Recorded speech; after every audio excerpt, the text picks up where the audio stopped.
Assalamualaikum warahmatullahi wabarakatuh.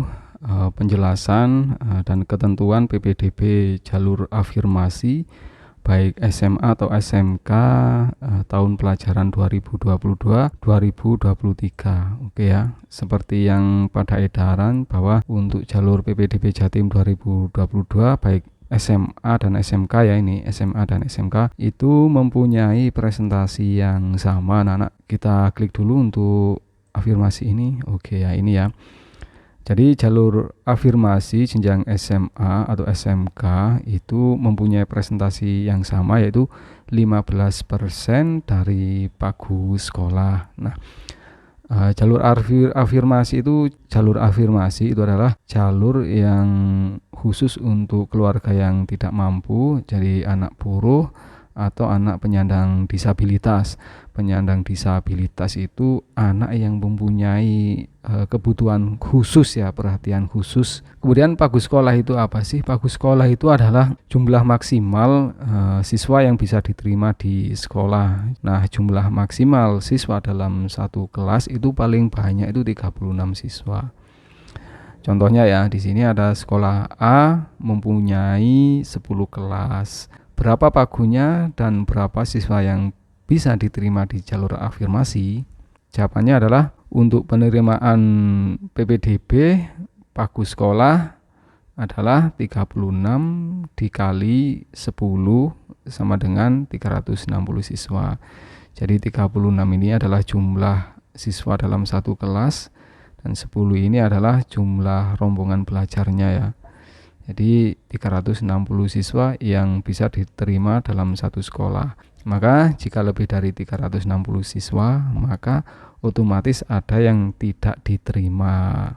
Kemudian pagu afirmasinya berapa? Jadi 360 dikali 15% sama dengan 54 siswa.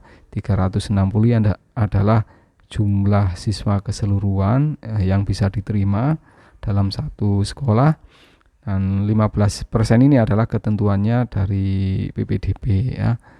Nah, pertanyaannya bagaimana jika yang mendaftar itu lebih dari 15% atau dalam hal ini, dalam contoh ini adalah 54 siswa.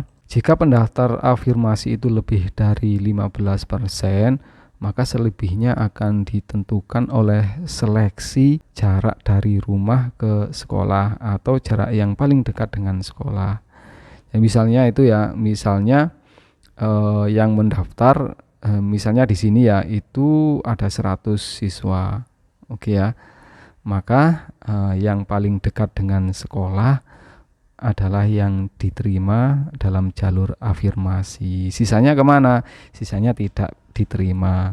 Kemudian yang tidak diterima itu bagaimana? Oke, yang tidak diterima dalam jalur afirmasi itu masih bisa mengikuti PPDB pada tahap berikutnya, yaitu pada tahap kedua. Pada tahap kedua itu kalau tidak salah insya Allah jalur SMA nilai prestasi akademik ya, kalau tidak salah itu sebanyak 25%. Jalur afirmasi yang sebanyak 15% ini sebenarnya masih dibagi lagi.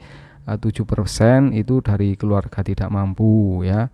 Nah, keluarga tidak mampu itu terdaftar pada bantuan pemerintah seperti KIP, KIS, KKS, PBPNT dan lainnya. Ini jadi kalau kalian punya KIP atau KIS itu silakan mendaftar pakai itu anak-anak ya. Nah, kemudian untuk anak buruh itu 5%. Jadi buktinya itu bisa dibuktikan sebagai penerima bantuan pemerintah ya, yang memiliki tanda anggota serikat buruh.